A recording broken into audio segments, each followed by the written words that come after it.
Good evening, everyone. Thanks for being here for the Year 11 2025 Curriculum Information Evening. My name's Sean Cox, I'm the head of the senior school, and I'd like to start this evening by acknowledging and paying respect to the past, present and future traditional custodians and elders of this nation. Their ancestors have walked this country, and we acknowledge their special and unique place in our nation's historical, cultural and linguistic identity. It's fantastic to see so many students in the audience this evening, and obviously parents and guardians as well. Tonight is about listening and understanding more about the curriculum offerings for Year 11 and 12 to allow you to have informed conversations with your child or in your family network throughout this term leading up to the subject selections portal opening on the 12th of June. The process of decision making has already started for our Year 10s last week with the Futures Day. They heard from the IB, DP and the VCE curriculum coordinators, from heads of faculty and from our careers counsellors, and they undertook the Moresby testing. They'll continue to hear from our heads of faculty about different core subject offerings in their classes over the coming days and weeks, and we'll have a meeting with our careers counsellors to follow up on their Moresby results.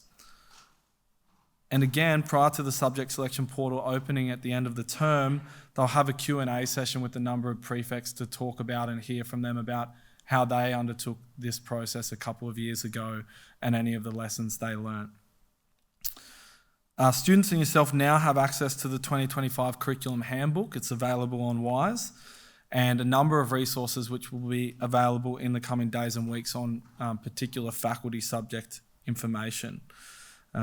We have moved this evening much earlier this year, so we've moved it 3 or 4 weeks, and the reason for that is twofold. The first is so that it happens before any of the student review meetings happen, and that is so that you can have this base information, take it away with you, have conversations in your family and at home, and then take some questions, targeted questions, to particular teachers in student review meetings of subjects that may be of interest to your child for next year. So we've done that intentionally, and we've also done that so that this evening and the Moresby testing was undertaken before any of the one-on-one curriculum info sessions happened as well.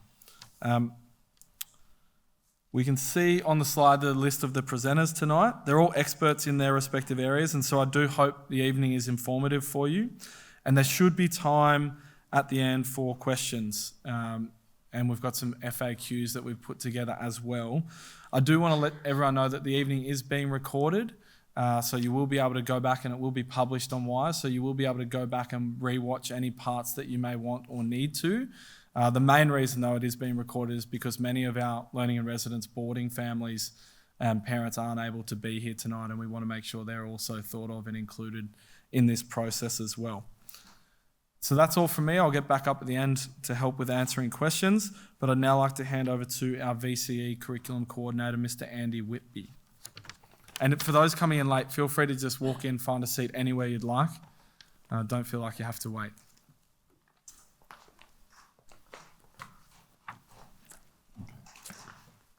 Thanks, Mr. Cox. Off we go. Right, so I'm going to be talking to you about the VCE. Which is a senior school qualification undertaken by most students in Year 11 and 12 in Victoria.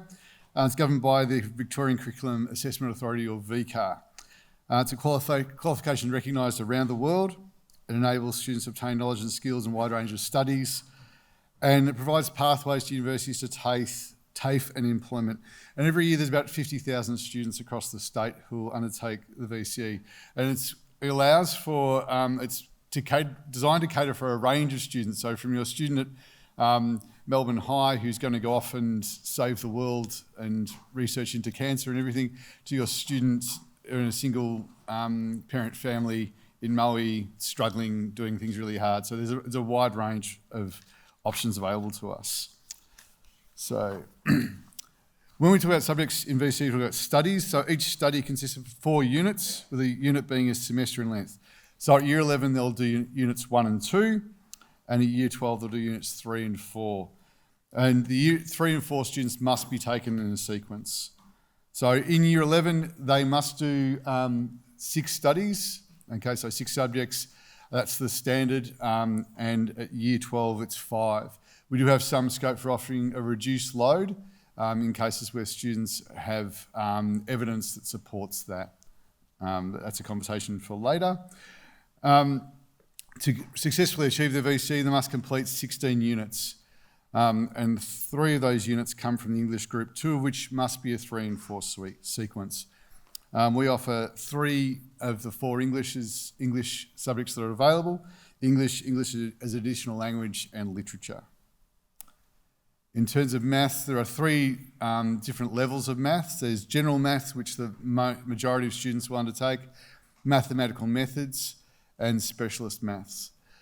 That conversation will be about which maths you do, will be about with your maths teacher, but also with the careers teachers when you're deciding where you want to go, because there are prerequisites for some courses that require math methods. Alongside that, we offer the 22 subjects listed there, and all of the subjects, apart from LOTE, have a minimum requirement. So depending on the year and who chooses them, some subjects won't run, but we try and make sure that we get as many subjects as we can. But just be aware of that. Just because you choose a subject doesn't necessarily mean that it will run if there's not enough interest. But generally speaking, this year we got literature up. That was exciting. But sometimes, so subjects like literature might not run, geography occasionally, history occasionally, when I'm crying. But I'm sorry, I'll move on, Mr. Whitby, it's all good. Okay, so the other options that we offer are also vocational education training, or VET subjects, and a higher education subject in the VCE program. So VET is the National System of Training certificates. It can be studied within the VCE. It's treated like a VCE subject and delivered over 2 years. So at the end, they get a certificate, either Cert 2 or Cert 3 usually, on completion. VET subjects are delivered off campus. So the 3 institutes that we mainly use are Box Hill, TAFE, Holmes Glen and Swinburne. And the possible programs are things like music production, music industry, sport and rec, building and construction, applied fashion design technology. There's a whole range. If you're interested in that, then I suggest you go and look at the particular institution, so the Box Hill Institute or Swinburne VET program or Holmes Glen, and look those up. We can't guarantee you a spot. So for instance, last year, or for this year, there were 30 positions at electrotechnology at Box Hill TAFE, and they had 150 schools students across 30 schools that applied, and so in their wisdom they took 1 student from each of the 30 schools. And so one of our students got in and was very excited, but the rest we had to find another program. So just I can't promise you that you'll get into VET just because you apply. We'll do our best. I'll negotiate and harangue and pester them, but I can't promise you that you'll get into that. The other option that we also offer, and we've got 2 students who've taken that up this year, is for students who have done a 3-4 in Year 11 to go on and do a higher education studies program and what that essentially gives them is a first year university credit. So we've got 2 students who are doing a math subject through Melbourne Grammar. They head off to Melbourne Grammar every Wednesday afternoon, and they study there with that subject. Okay. In Year 11, students, some of you are already doing a 3, sorry, you're in Year 10s, aren't you? Sorry, getting ahead of myself. They can do a 3-4. Now, there are requirements that we ask students to do to be able to do a 1-2 at Year 11, a 3-4 at Year 11. And that's we need things to be going well, okay? Most of you who are already there, so if you're in Year 10 doing a 1-2, you'll go on and do your 3-4. But that's something that we do offer. I get requests for students to pick up a 3-4 as a Year 11 student, and my fairly strongly worded advice to that is that would be not a good idea, but we can have a discussion about that. As Mr. Cox said, this is the base level of information, If you've got questions beyond tonight, then I'm more than happy to answer them for you or to have a discussion. There are a number of subjects who Unit 1 and 2 are standalone units. There are some, though, that require a prerequisite to do the 3-4. So those subjects on the list, accounting, chemistry, economics, languages, maths, physics and vet courses require you to do the 1-2 in order to be able to do the 3-4. Okay. Other subjects that aren't there, we would strongly suggest that you do the 1-2 before you do the 3-4. One that springs to mind is biology, which isn't there, but if you haven't done 1-2 bio and you try and pick it up, you're going to struggle for a bit. So, keep moving. Just going to take you through some sample programs. The glory of the VCE is that it allows students to specialise in their particular area of strength. So this young person here is quite a creative person. They like their language, they like performance. They've had a crack at biology in Year 11 as their sixth subject potentially. They've decided that science isn't so much for them, and in Year 12 they've decided to focus down on their creative pursuits. This second young person is a more generalist. So they're doing some business, they're doing health and human development. They picked up biology, general maths and psychology. And for Year 12, they've decided to drop psychology, but they've still got a range of subjects that they're doing.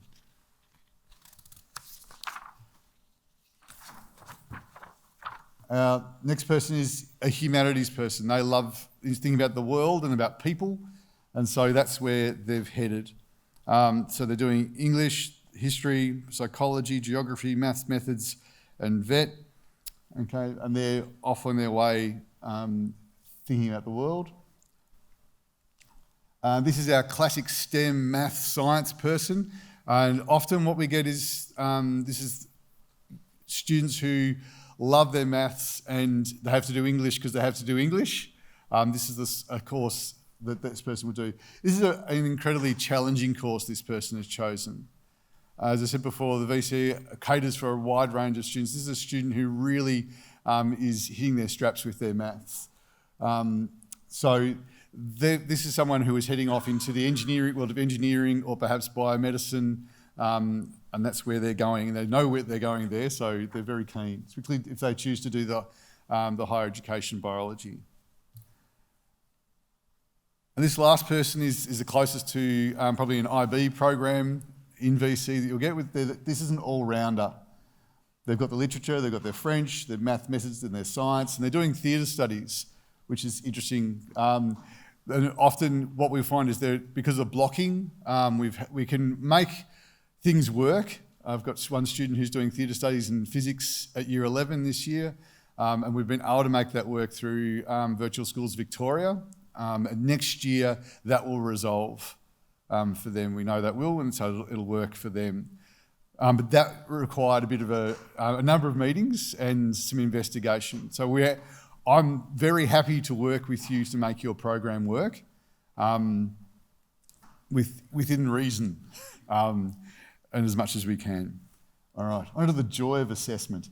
So in Year 11, everything is assessed internally. And you get a Wesley letter grade from an A+ to an E scale. When we get into Year 12, internally, there's an internal mark through your school assessed coursework and school assessed tasks, which are moderated against the exam. And this is where people's brains start to explode a little bit. So you'll do external exams in October of Year 12. And each study score will have a different weighting of internal assessment to external. Mostly it's 50-50, but there is a range. So for the grading, you'll hear people talk about satisfactory, unsatisfactory. And in Units 1 and 2, for VCAR, all they care about really is your satisfactory that you get the unit, okay? So some students believe that all they need to get is a satisfactory, but what you're doing in Year 11 is you are building your skills and your knowledge to cope with Year 12. It's a bit like training. If you don't train and then you run out on a Saturday, you're not likely to perform very well if you haven't trained to the best of your ability. And then in Year 12, you'll receive a study score between 0 and 50 for each study undertaken based on a normal distribution across all the students in the state. And this is where it gets a bit tricky to explain, but stick with me. Okay. So your study score is a rank of performance for each study independently. It has a mean of 30 and a standard deviation of 7. If you did stats at uni, it's coming in helpful now, but that's about the only time. Okay, so your 30 is not a 60%. It means you are bang in the middle of the whole group, okay? If you get above 40, you're in the top 8.9% of the state. We get very excited about people who get above 40, and they should be excited because that is a really impressive feat. Okay, so that's where we're going. And it's hard. Anything above a 35 is a good result. Anything above 40 is a very strong result. Anything above 45 is outstanding. Just to give you some indications. So this is for the English from 2 years ago. So 0.3% of the population, that group got 126 students got a score of 50 out of 42,000. Okay, so it's really impressive, and it goes down the line, and it's just each one you get a little bit more. So you're aiming for a 30 is where we like everyone to be, or above a 30. That's what we aim for at Wesley. And we try to aim higher than that, but if everyone, with the broad range of students we get, we want everyone to be above that. All right. Now we're getting above and beyond, but we'll go into a little bit of this explanation and we'll take questions. So you get your study score, congratulations, and you head off and you apply for university, and then you'll get an ATAR. And your ATAR is your top 4 of your study scores, plus 10% of your 5th and your 6th potentially, okay? And then what they'll do is they will scale the scores. If you get a 30 in specialist maths, your 30 in specialist maths is worth more than a 30 in general maths. That's the easy comparison to make. So they scale up that 30 when they put it into the ATAR, okay? So what we get is fair comparisons, so that's what they're aiming for. Had a student who asked a very interesting question after the student presentation last week was, why do I need to be compared to anyone? Which is a lovely question. You don't, you be you. But if I'm suddenly being promoted to the head of commerce at Monash University and I've got 5,000 students who want to get into my 300 positions, I don't have time to go and talk to them all, so I want to rank them. And across Australia, that's what the universities are aiming to do. They want to find out who do they take. And so that's why we've got this, all right? Is it blunt? Yes. Is it a bit ugly? Yes. No, it's not worth much after about 3 months. It has a short shelf life. Anyone talking about their ATAR after about 6 months into first year uni is an interesting person. So we'll move on from then, okay? But what we say is do the subject that you enjoy and you will come out with the best results that you can get, okay? There's some students who get caught up on scaling, and it's a hiding to nothing, I believe. You do the subjects that you are most interested and most passionate about, and you'll do well. All right. And then they calculate the aggregate. I've got ahead of myself again. Good. Okay. And so that's the way they calculate it, and off you go. All right. I'll take questions later on. Enjoy. Mr. Lefel, it's all yours.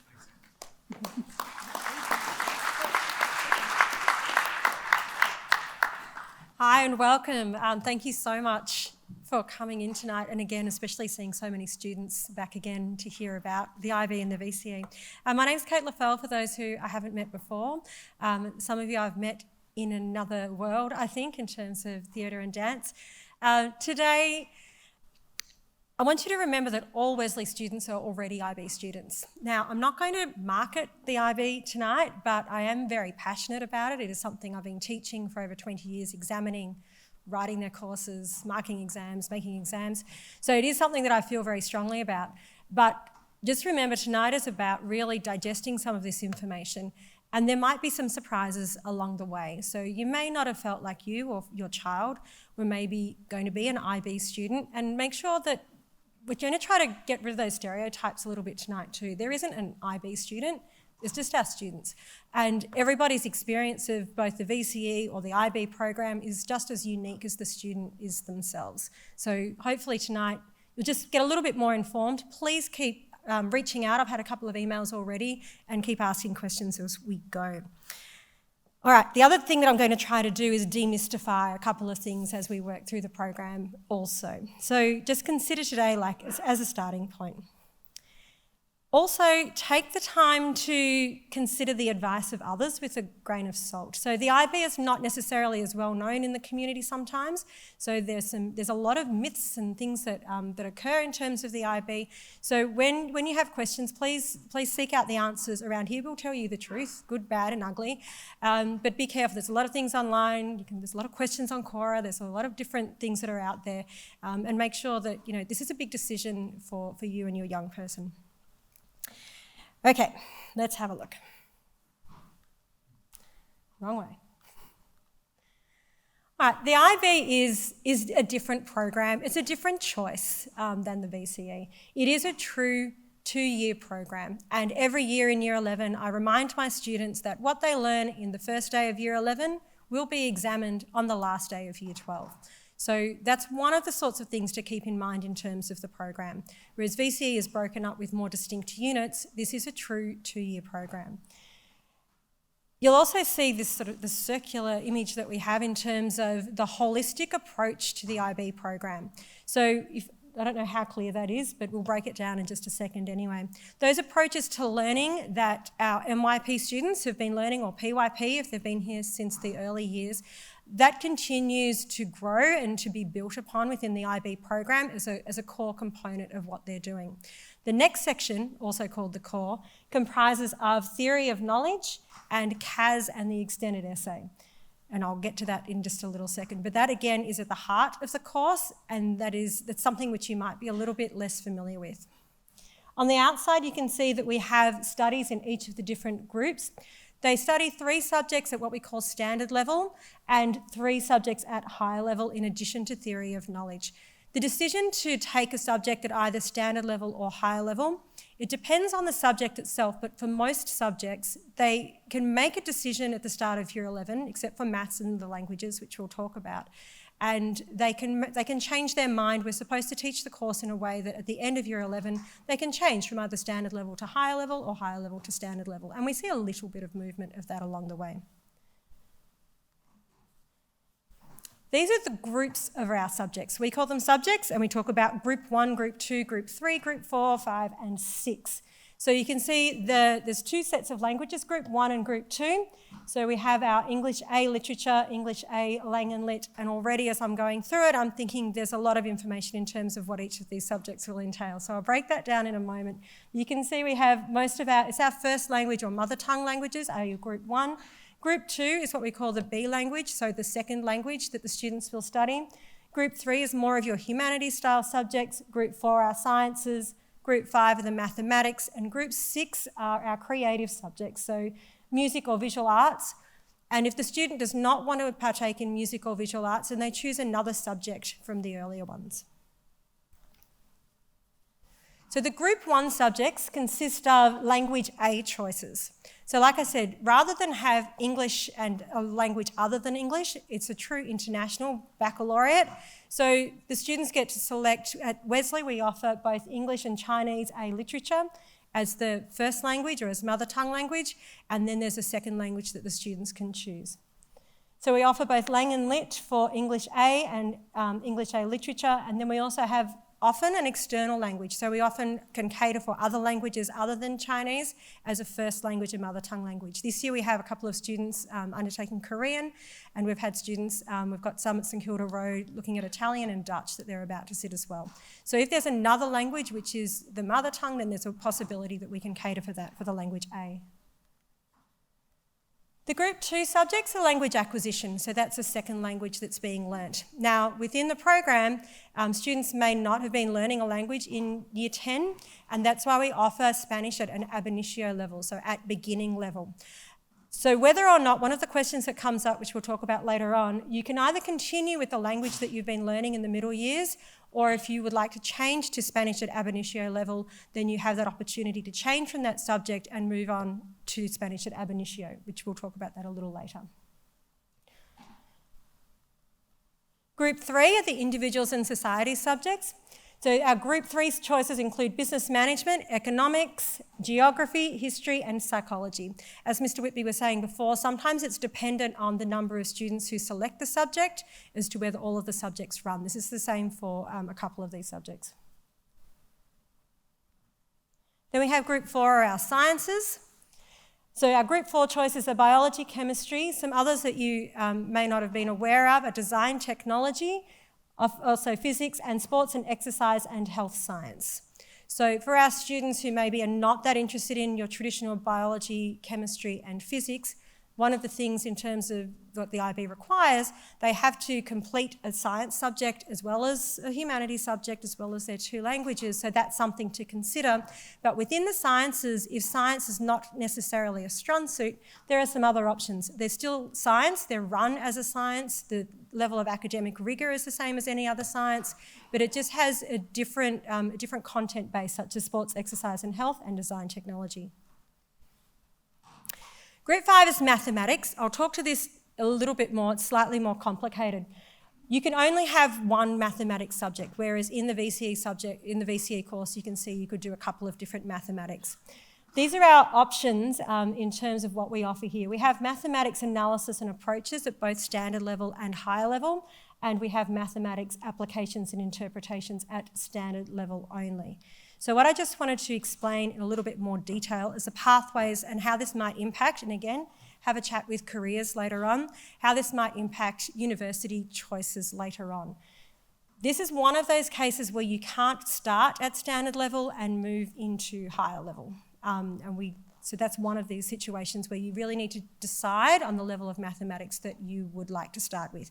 You can go from higher level to standard level, or you can go from one maths, you can go from AA to AI, but we can't bump up and go from standard level to higher level. This is one of those exceptions.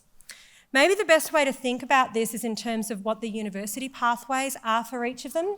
So, and again, if you're interested, if your mathematics is you're more interested in your connections to real world situations and things like that, you only need any mathematics for the university course. It doesn't have to be the equivalent of maths methods. Then that's when you'd look at applications and interpretation. When you look at the analysis and approaches, those university pathways are the ones that require maths methods, so that's something to keep in mind. The best advice would be to be speaking with your mathematics teacher and maybe at the SRMs coming up. Our final group is Group 6, so this is the arts, and we offer both visual arts and music, and again, that's sometimes dependent on the number of students and what they've selected. So in addition to the 6 groups of subjects or the 6 subjects that they complete, all students also complete a theory of knowledge course. So theory of knowledge, the contact hours aren't as extensive as other subjects. We see them 3 times a cycle, and it's a little, in addition to lectures, so it's a little bit of a different, quite university-like in the way that TOC is run. The idea of theory of knowledge is it's, again, building on the MYP and developing those critical thinking skills that come across all different subject areas. So being more critical about how is knowledge acquired in mathematics as opposed to maybe a human science, as opposed to a natural science. And just learning more about those methodologies and how we acquire, develop and produce knowledge within each of those areas. There isn't an examination for the theory of knowledge. There's an internal component that's assessed, which is an exhibition that we hold here. And they also have a 1,600-word essay, and those essay topics come out at the start of Year 12, and it's a pretty short turnaround in terms of doing that 1,600-word essay. The extended essay you may have heard about before, especially if you've had students come through the program before. The extended essay is quite remarkable, and I think by the end of the IB program, one of those things that students often comment on, it's challenging at the time. It is a component of the course which is it's important and it's time consuming, but it's a real lesson in time management because it's over quite an extensive period of time, and it requires the student to really maintain their own deadlines along the way. It's a research proposal, essentially. It is 4,000 words. The students develop their own research question, and they have a mentor or supervisor that sees them through the process. And it's really they are allowed to investigate something that they're really interested in, and to great degree, in fact. So, and it can be something from not right from the course, but it can be related to their course. And it really provides an opportunity to look at something that's quite different and really engaging for that particular student. I had a past student contact me earlier this year to inform me that her extended essay that she did with me a few years ago is now becoming her thesis at university as she's just beginning it. So her extended essay that she started, she's still really interested in that same topic, and it's actually now developed into her thesis that she's just beginning. The other thing you might have heard of is CAS. This is also part of the core. This is not assessed, but it's like the old hurdle requirements at university, and it stands for creativity, activity, and service. What I think in terms of the CAS, students have to engage in a certain amount, and it's got to do with the reflection and the quality of the engagement in creative hours or creative activities, action or active aspects such as sport, which is part of what we do anyway, and service as well. And it's a really nice extension of the MYP in terms of the understanding of service and contributing back to our community within those service aspects. Some of the things that students do, they range from our students were marching in the Anzac Day parade on Anzac Day to walking our therapy dog from junior school around the senior school. So the sort of activities that they do for service are quite varied.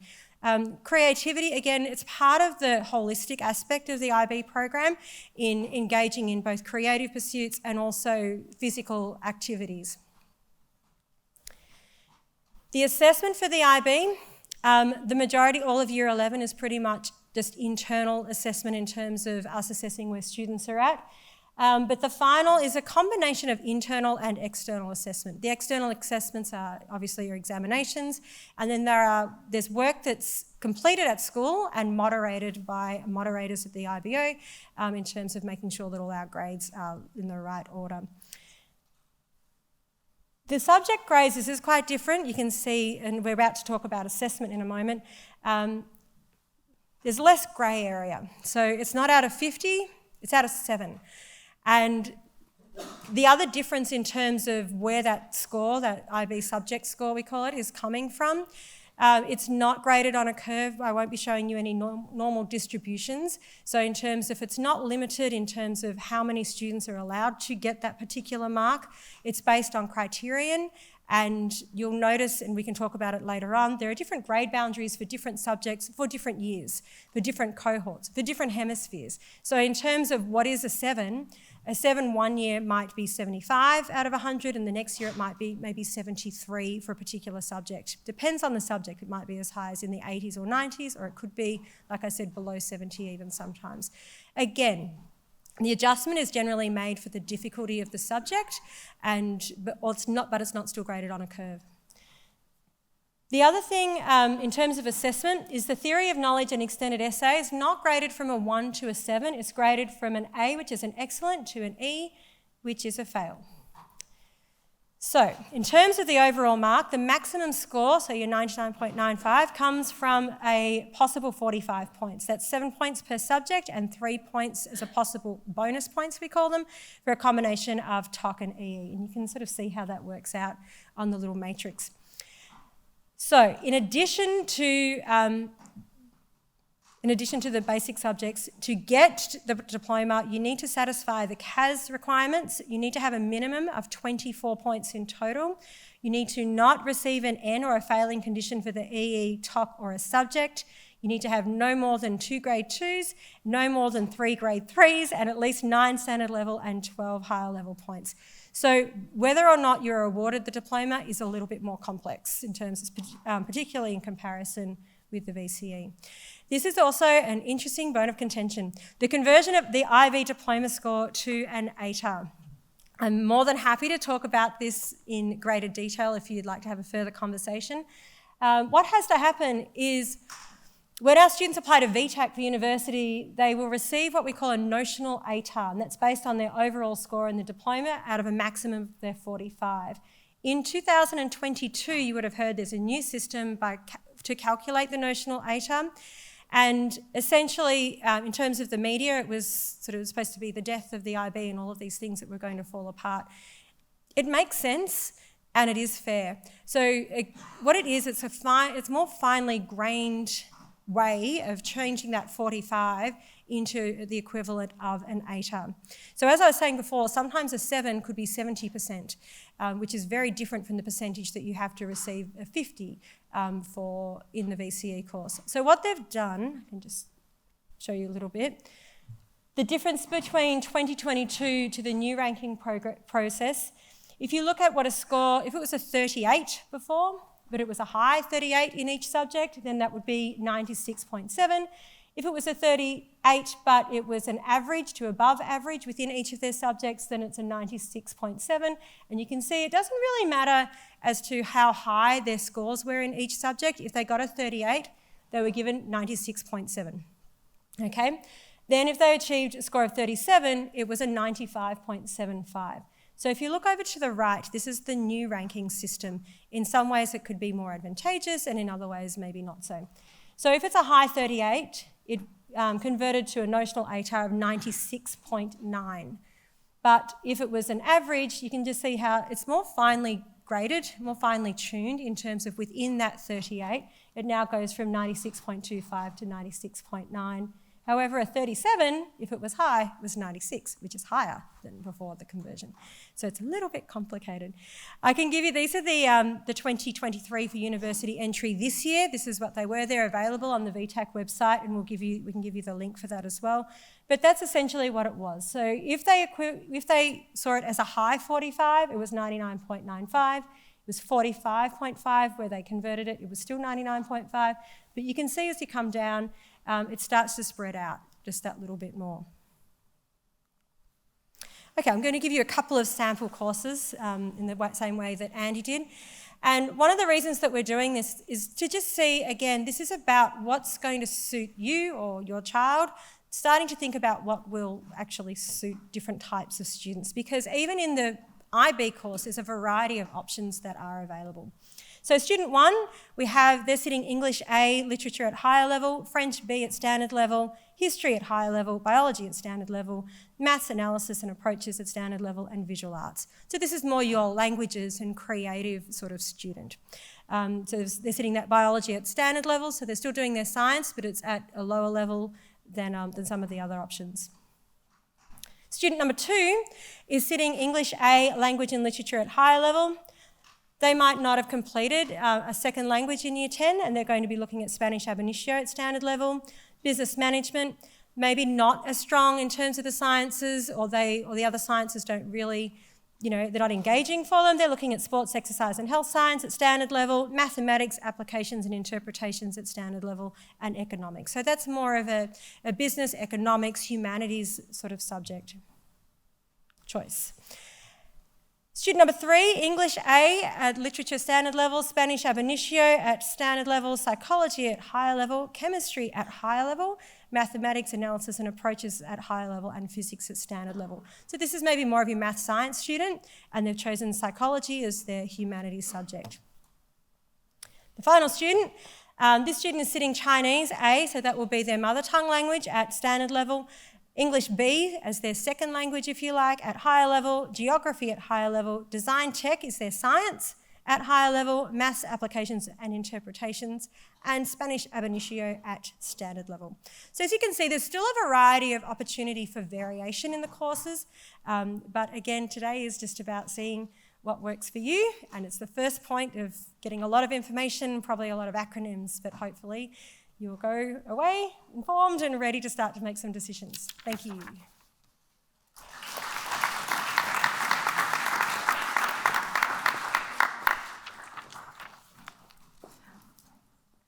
Good evening, everyone. I'm Anita Gambrelis. I'm the Head of Learning and Teaching. I just thought I'd spend a little bit of time just pulling all that information together and just giving you a little bit of information as to the next steps in discussions with your child. So there are many reasons why you would choose a particular program. And I guess the most important factor to consider is that the pathway that will enable your student to access the next steps in their education and work life. There are many advantages to taking either pathway, and understanding the similarities and differences will allow you to have the informed conversations with your student. It may feel a little overwhelming to begin with, especially if it's the first time you're going through this process, but please know that we're available to support your family through this. I too will be going through this process with you as I have a Year 10 student, so I will be utilising the reflections and discussion points that I'll be sharing with you tonight. When evaluating what is the best option for, let me get to that slide, you may like to consider these factors.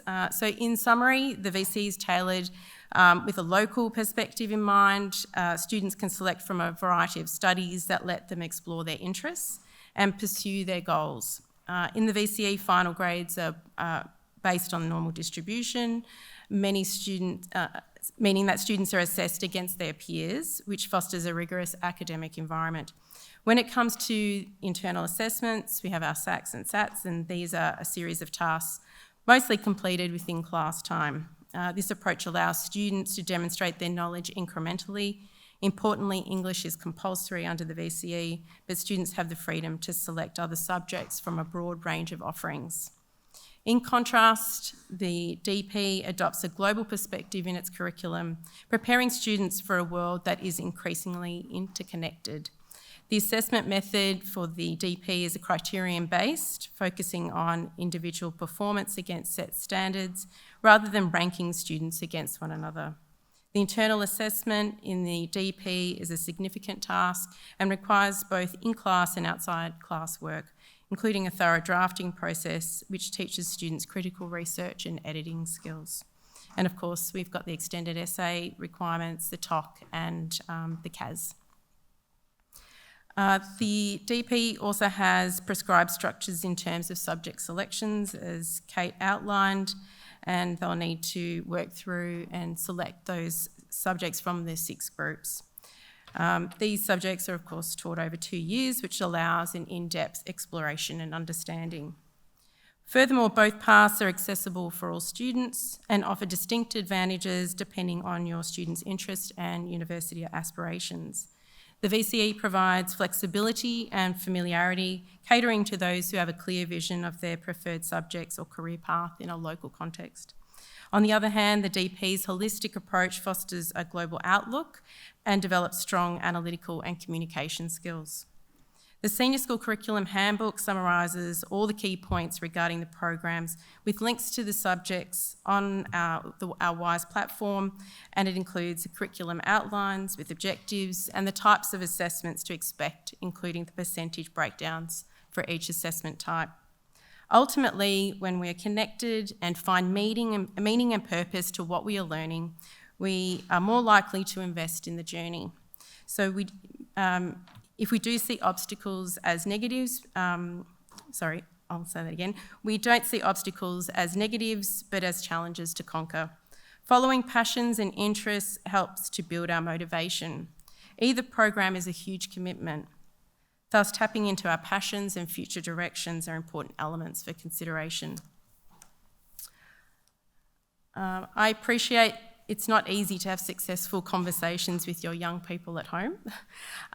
Future directed conversations can be overwhelming, and asking a 15 or 16-year-old to make decisions on their future may be frustrating and difficult, but conversely can be exciting and hopeful. There may be many emotions felt through this process. Here are a few questions that you may like to consider when approaching the topic with your child. They may further support exploration of the material shared through various opportunities during this period of selection. You may like to reflect on how your student may be feeling about the process to help provide reassurance. Any questions which explore their passions and strengths and what skills they may like to develop further, I'm sure will be very beneficial. Consider the program choices and what different combinations of subjects may look like, and consider the workload and the difficulty. This could further support discussions on habits and routines that will need to be put in place to be successful. And I think as we're leading into Year 11 for next year, that the habits and routines are really important parts of getting set and ready for the rigorous environment that is upon them in a very, very soon timeframe. And now to hear from Alison Ray, who is one of our career practitioners, and she will explain some of our resources and also the support we offer at Wesley. Thank you.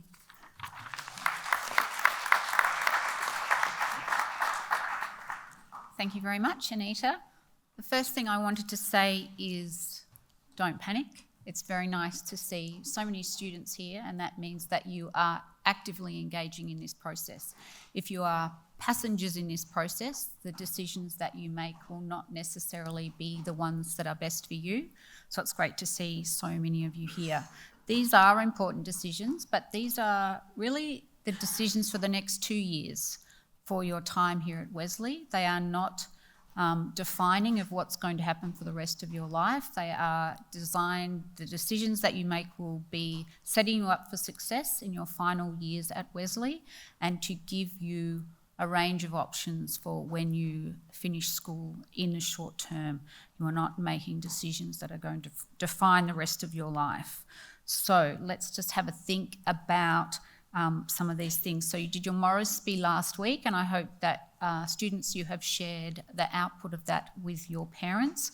You can do that by going onto your Morrisby homepage, and at the bottom of that first page there is an area where you can put in your parents' email address, and they will also be able to access your website. They can't change anything or amend anything, they can just have a look at it. We're working on the idea of we are looking at your strengths, we are looking at your interests, and that you are going to be setting yourself up for success for the next couple of years. Individual appointments with the careers counsellors started today, so I met with 6 lovely young people today to talk about their options, and it's about making sure that you are choosing the right thing for you, not what your friend is doing or what your parents think you should do or what your older sibling did. It's making sure that you're choosing the right program and subjects that are going to engage you for the next couple of years. So knowing yourself, being prepared to be open about what you like and what you don't like is really important, and listening to the other people around you. You can't see that, but please be assured that there are lots of resources to assist you with this process. So through the careers icon on WISE, which is the little green one you can see at the top of the slide, from your WISE homepage, you will be able to go to the careers pages, and under the important information tab, there are lots and lots of resources to assist you with this process. So don't think that you are trying to navigate this without any support. There's lots of things that you can find there. Anita has just raised a series of questions that you could be asking about to assist you with making these decisions. We've also produced a little booklet which is available on the website that I just showed you. It's blue in colour. It is also linked from the curriculum guide pages, which will be available later this week. There's also some questions about the sorts of things you need to be thinking about. Parents are most welcome to come along to the meetings as well. The full schedule is published on the website that I just showed you. Students were emailed last Friday with their time. Obviously, to see all of the students in the year level by the end of this term, the schedule is quite tight, but certainly if you would like to attend the meeting either in person or on Teams, or sometimes it's easiest if your student just calls you on the phone and we have you on speaker. If parents want to attend, please contact the careers counsellor who your student has been allocated to, and that is on the schedule and also in the email. When you come to the meeting, it's really important that you've thought about this before you come, so don't just come with no idea. We ask you to have thought about possible subjects in both a VCE and an IB program, keeping an open mind, because sometimes people come in with, I just want to do this program, but when we look at both options, we can see that there might be different choices within that. There's a whole lot of other resources available. So as I said, the careers pages on WISE are extremely important. Within your personalised Moresby website, that is a huge resource bank as well. So all of the careers suggestions that have been generated for you, there's videos, there's hyperlinks, there's a whole lot of information behind the different occupations within that. So remembering that we can use Moresby as a tool for subject selection. It's not a directive. It's not telling you what you have to do. It's just can be used. If you think it was a load of rubbish, we don't need to think about it again. But if you engage with it and you have a look at it, there will probably be some aspects of it that you might find useful. It's already been mentioned tonight, but VTAC is the Victorian Tertiary Admissions Centre, and that's the central admissions body for all Victorian universities and TAFEs as well. For some of our students, they might decide that university is not their preferred option immediately after Year 12. We have increasing numbers of students who are opting for TAFE or employment pathways once they leave school. So don't think that you need to come to your meeting with just a university pathway prepared. And to be honest, if I had any Year 10 students who came to their meeting and said, when I leave school, I want to do X, that would be very, very surprising for me. It's about making sure that we're keeping lots of options open, looking at what might work, what might not work, and exploring lots of options together. So VTAC does produce a Year 10 guide. So scary, I know, but we are actually talking about 2027 entry. The VTAC materials for the Year 10 students have not been updated for this year yet. So that should happen probably within the next month. So any information that you're looking at on the VTAC website is based on 2024 rather than 2025 and beyond. So that will be available soon, and when it is, all of those links will be available on the careers pages. So let's just have a little quick talk about this notion of a prerequisite. Just to clarify, a prerequisite is a set of subjects or a particular set of subjects that the universities publish 3 years in advance. So at the moment that image does say VTAC 2026, but that's because the 2027 information hasn't been published yet.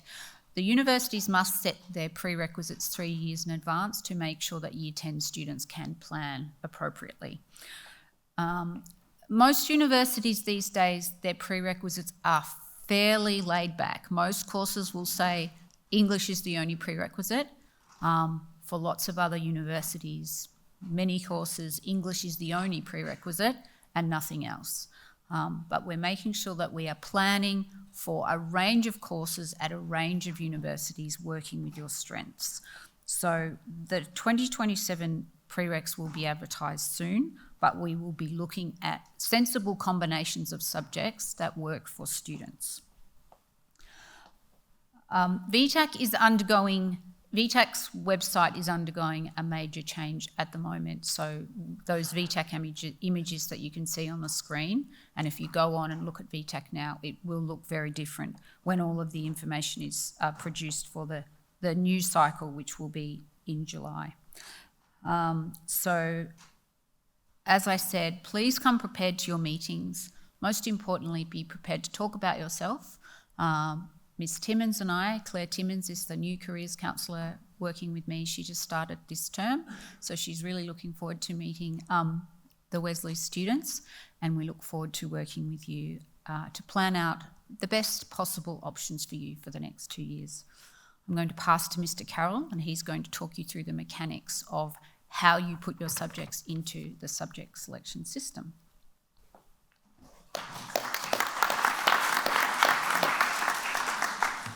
Thanks, Alison.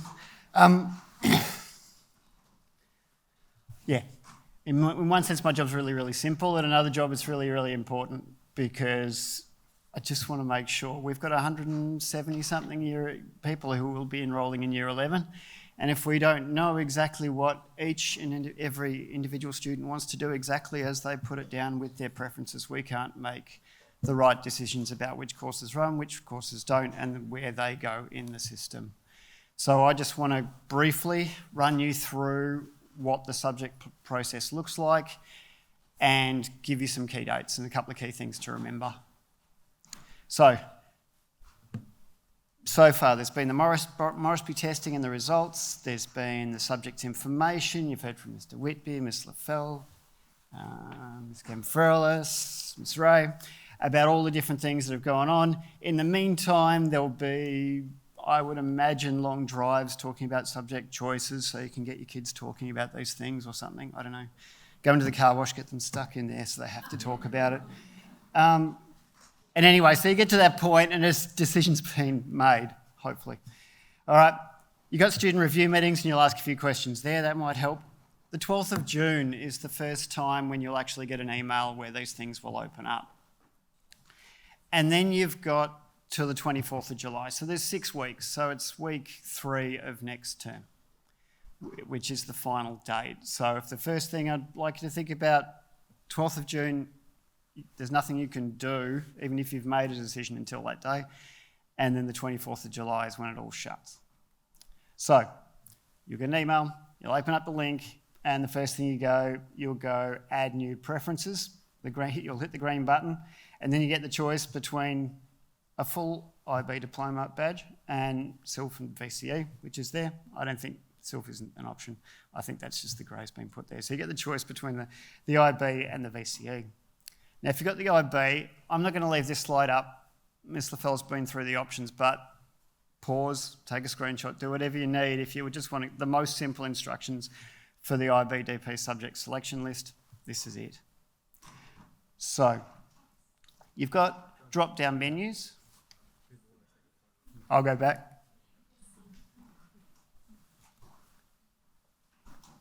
All right, 3, 2, 1. Okay, so lots of drop-down menus that'll come up, and you'll need to indicate at this time in the different groups, I'll run through them in a sec, whether you want the higher level or the standard level. So you get group 1, your group 1 and 2, which are your different languages, your language A and your language B, your individuals and societies, your science, your mathematics, you make your choices on those, and then you've got your group 6, and that's, remember, where you can do your arts, or you've got the choice of something else from 1, 2, 3 and 4 as well. So you make those choices. After that, there's more of an inquiry question about possible areas of interest for tertiary study, which are there, which are your preference 7 and 8. You'll hit the green button again and you'll get a receipt. Now, this is a moment.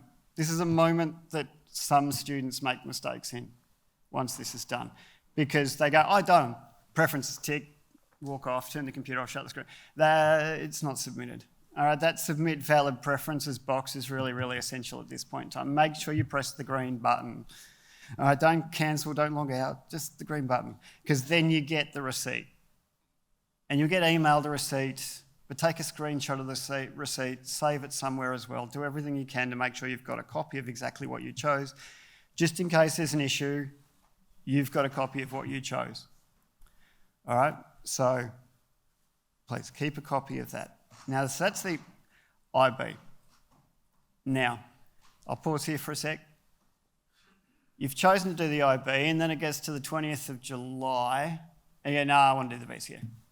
But you've already submitted the form. No, it's okay, you get 3 goes. You got 3 goes.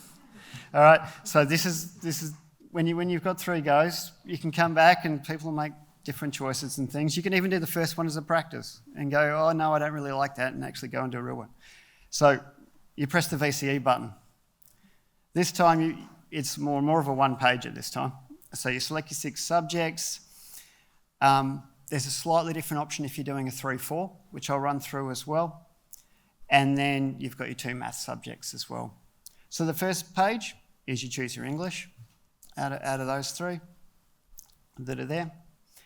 Then you've got, if you're doing all 1 and 2 subjects, you've got this option, and you've got your preferences 2 to 6, and then a reserve. As Mr. Whitby said, and Ms. Lafell said, sometimes subjects don't run because of numbers. We need a reserve. And we'll get offered, normally there'll be some sort of conversation in that process around if a reserve gets given. Sometimes not, it depends on how that works, but we do need that. And obviously the maximum of 2 maths subjects. If you're doing a 3-4, because you've already done your 1 and 2 in year 10, you leave your 6th preference blank and just go unselected. Okay, you keep your reserve as your reserve, and then the preference 7 will be that 3-4 option in there. So you'll fill that in there. So that's the option if you are doing a 3-4 as a year 11 student. Additional external subject, this is what Mr. Whitby was talking about if you're doing a TAFE subject or something like that. And then you've got the areas of tertiary study. Question again, hit the green button. You get that. Once again, make sure you submit the valid preferences. Don't think you're done when you get to that point. And then you get your receipt. Take a screenshot. You'll get an email anyway, but just take a screenshot. Keep every record you can of what you've done so there's no questions later on. I'll put that one up there again. 12th of June is when things open. And then you've got 6 weeks to make decisions, have 3 goes at it. And even then, if there's an issue, come and see us and we'll work it out. But we really, really need to know by that 24th of July because we start making decisions really quickly on the subjects and how they're structured and things for the following year. So thank you for your time. I'll now pass back to Mr. Cox for the next step.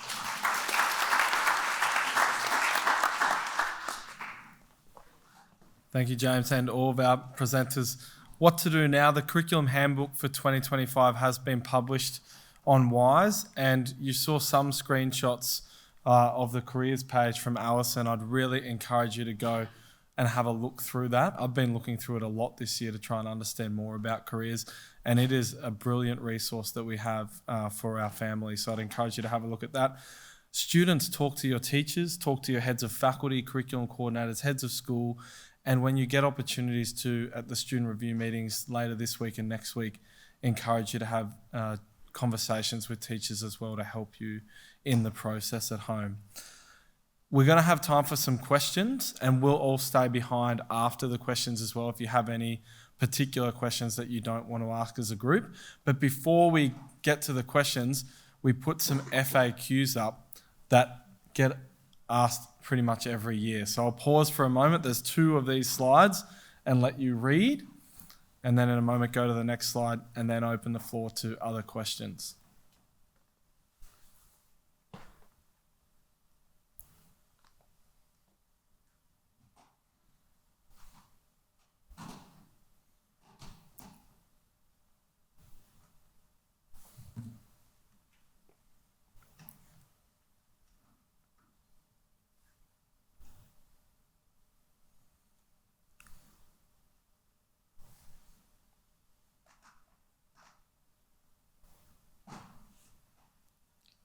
Okay, going to move to the last FAQ slide. And remember, this is recorded, so if you want to pull these questions back up, you'll be able to look at the recording.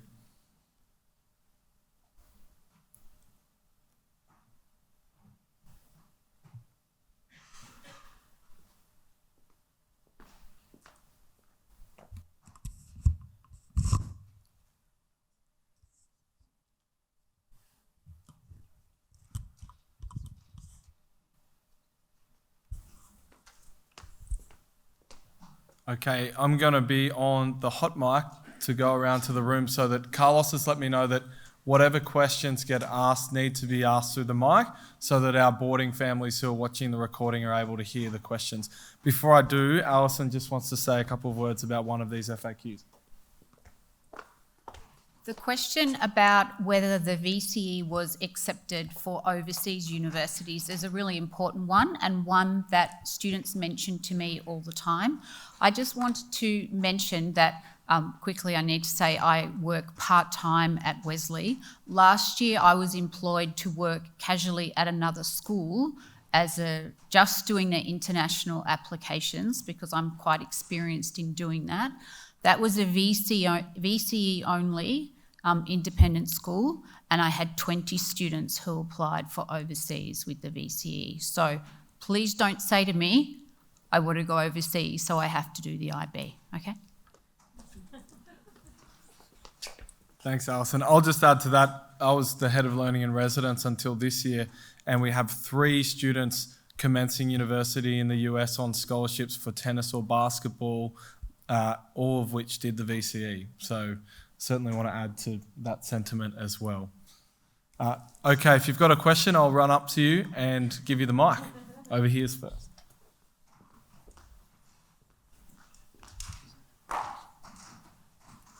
Can you do a university subject entirely unrelated to the subject you're doing a 3-4 of in Year 11?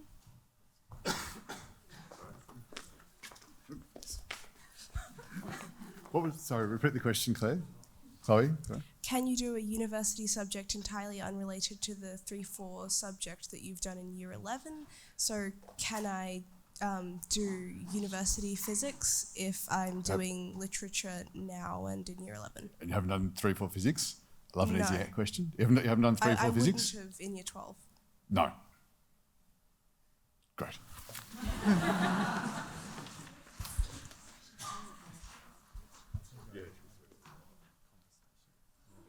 Any other questions? Surely there's. Okay, you're going to send us all home early if you have no other questions. We've got one. If you start IB and then decide at the end of Year 11, this is not for me, can you easily move into VCE? Just go back to the machine. Yes.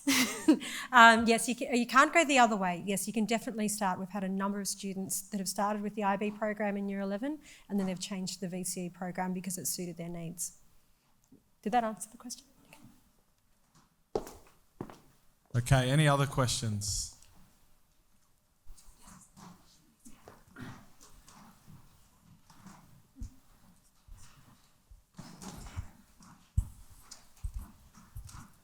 Just a quick question about the TAFE courses. How does that affect your final mark at the end of VCE? If you do, does it factor into the ATAR? Yeah, it goes into the ATAR. As with the ATAR, it's that your English in your top 4, your top 3, sorry. So it's for your top 4 English, and then your 5th subject is 10%, and if you've got a 6th subject, it's 10% of that as well. So generally speaking, it won't be marked up as much, but it will be. It'll factor in. So it's counted in your ATAR. Yep.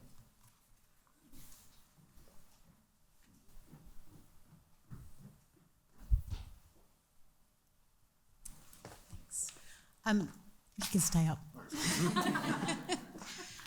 Just wondering about the weighting of certain subjects in VCE. Yep. Can you explain about the difference of, say, humanities versus science subjects or anything like that? Is that how it works, or is it to do with something completely different? Okay. It's the VCAR and VTAC have statistical machines that they shove things in there. People who spend their lives not seeing the sun while they calculate these things, and that's okay. So what the reason the scaling is there is because statistically they work out that some subjects are harder. So the classic example that I'll always pull out is say specialist maths, and compared to general maths or foundation maths. And the same again, history revolutions used to go up a little bit higher than compared to. There's no geography teachers in the room, so geography, just because of the nature of the assessment. So it's about what they're trying to do is to make it as fair as it can be. But as I said before, a student can tie themselves in knots trying to work out which subjects will scale up. If you're chasing that dream, then you want to be working hard. So it's if you're really worried about scaling, then you need to have a chat to me, and I might end up sending you to someone else to have a chat, because my chat will be, well, what do you want to do and what are you good at?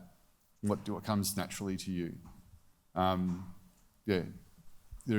We've got one student, there's students that we've had that are doing, say, chemistry or math methods because they have this goal. But what we realise throughout, and it's the same with sort of your discussion about IB to VC, is like where are your strengths and where are your talents, and what's going to cause you to keep you on an even keel, but it gets you where you want to go. Life is long for our young people. So this is a crucial moment. It's a really important moment. It's really important to think about what you do, or else I had a year of accountancy at RMIT. I'm not an accountant. I don't know what I was thinking, but I avoided the discussions. I had a fantastic argument with my mum when she tried to push me to make a decision. I didn't want to, and I chickened out, but I spent a year at RMIT with a bunch of very special people. But that's so, and that was a really valuable moment because I realised what I didn't want to do. But it's about having that discussion about what are my strengths and where do I want to go and what are my gifts. Okay, and we will help our young people get to where they want to go. The joy of our job is when we get visits from students who have left us 2, 3, 4, 5 years ago, and they come back and tell us what they're doing. And often there's a gap between where we thought they were and where they end up. And it's often a joyous gap. If they've come back to tell us, they love it. Okay. I'll stop ranting. Thanks, Andy. I know there's at least one accountant in the room, but that's okay. Are there any other questions?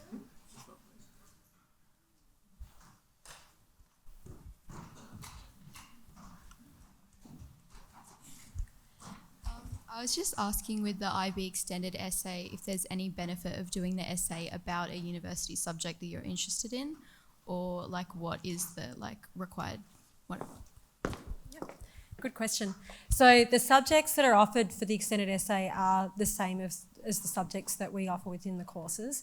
You're generally encouraged to complete the extended essay in one of the subjects that you're already participating in rather than another one, just because you have a better understanding of what that subject looks like and the methodologies. But it definitely does provide you with an opportunity to maybe do something that you might want to pursue later on at university within that area of subject, definitely. Thanks, Kate. And as a sports science teacher and an EE supervisor, we often pause at different points of the course and say, we don't go any further into this in this course, but it would be a really interesting thing to do your EE on if you're interested in that area. So most of your teachers will give you those points of advice or opportunities to think about, so that when you get to the point of writing your EE, you've got a list of 7, 8, 9, 10 things that you could possibly explore writing it on. Sorry, please add to that one more thing. There is one other option, which is a world studies essay, and you can combine 2 different subject areas and you investigate a topic which has local and global significance. So you can combine a couple. Sometimes we've had psychology and biology, or have you had some? History and economics. Yeah, history and economics, for example. So, sorry, just to clarify, it doesn't just have to be that one subject. You can do a world studies essay too.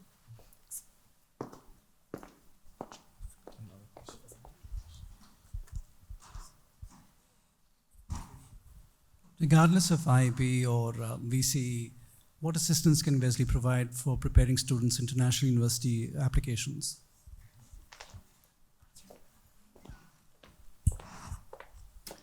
Lots. It's a lot of work, and yeah, I work with many students each year. It's about providing resources to the families. You obviously need to want to drive that yourself, but every single part of the process that you need school support with, I will do that. So, for example, we've got a student who's applying for Cambridge Maths for next year.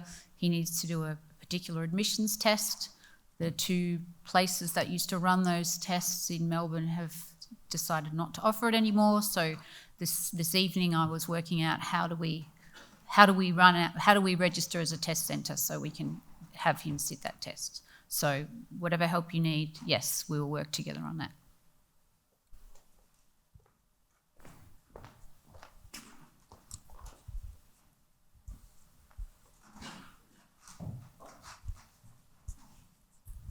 Just on the back of that question, how early do those conversations happen? In Year 11 or Year 12? If you go to the Careers Centre website, there's a whole page on resources for overseas studies. So happy to show you that if you want to come down at the end. But yeah, there's probably 25 different links to all the information that's there. It's very comprehensive. Everyone's different, so depending on the circumstance, the timelines are different.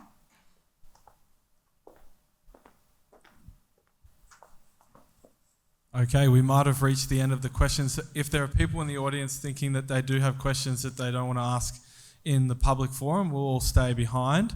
Other than that, I would like to thank you again for your time and your interest and your engagement, and hope that you found the evening informative and to have the conversations that you'll be having throughout this term. Thank you all very much.